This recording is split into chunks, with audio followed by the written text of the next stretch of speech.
जो लोग सज्जन हैं वे लोग रंग से होली खेलते हैं, और जो मूर्ख हैं, निश्चरी लाइन के हैं, राक्षस हैं, वे लोग कीचड़ और धूल से होली खेलते हैं। क्यों यज्ञपति महाराज, ये बात सच है? परीक्षित महाराज, वैसे इधर साइड नियम ज्यादा ही कुछ चेंज है, कैसे बता। हमारी ससुराल है राधानगर, तो परीक्षित महाराज मैंने पहले कभी नहीं देखा, अब देखा है। पहले दिन तो होली खेलेंगे गुलाल की, और दूसरे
यज्ञपति महाराज का नींद लगन लगी का? हाँ, यज्ञपत्नी ने किन्ने गुलकी आए दे पर इन्हें नींद आ रही।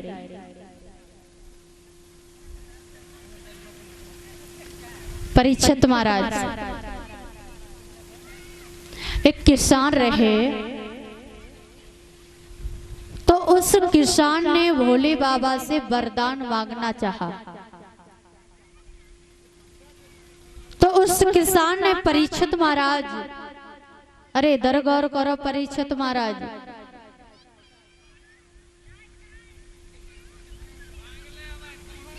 तो परीक्षित महाराज उस किसान ने अपनी पत्नी से कहा कि मैं भोले बाबा से कुछ वरदान मांगूंगा। देखा क्या, किसान नहीं पहुंच पाया, तब तक पत्नी भोले बाबा के पास पहुंच गई। तो वो पत्नी भोले बाबा के पास जाकर के कहने लगी कि हे भोले बाबा, मैं एक सुंदर कन्या बन जाऊं। भोले बाबा ने कहा तेरा मनोरथ पूर्ण होगा। वो किसान की पत्नी एक सुंदर कन्या बन गई। जब कन्या बन गई यज्ञपति, तो उसे राजा ले गया। जब उसे राजा ले गया तो किसान बड़ा दुखी रहने लगा। भोले बाबा ने किसान से कहा तू दुखी क्यों है, अरे तू भी वरदान मांग ले। किसान कहने लगा भोले बाबा, मैं आपसे वरदान यही मांगता हूं कि मेरी पत्नी सुअरिया बन जाए। भोले बाबा ने कहा सुअरिया, अरे तेरा भी मनोरथ पूर्ण होगा। वो किसान की पत्नी एक सुंदर कन्या से सुअरिया बन गई। और जब सुवरिया बन गई परीक्षित महाराज तो उसे ले कौन गया था? राजा। राजा ने उसे रथ से फेंक दिया। जब रथ से फेंक दिया है तो अब किसान का लड़का दुखी रहने लगा है।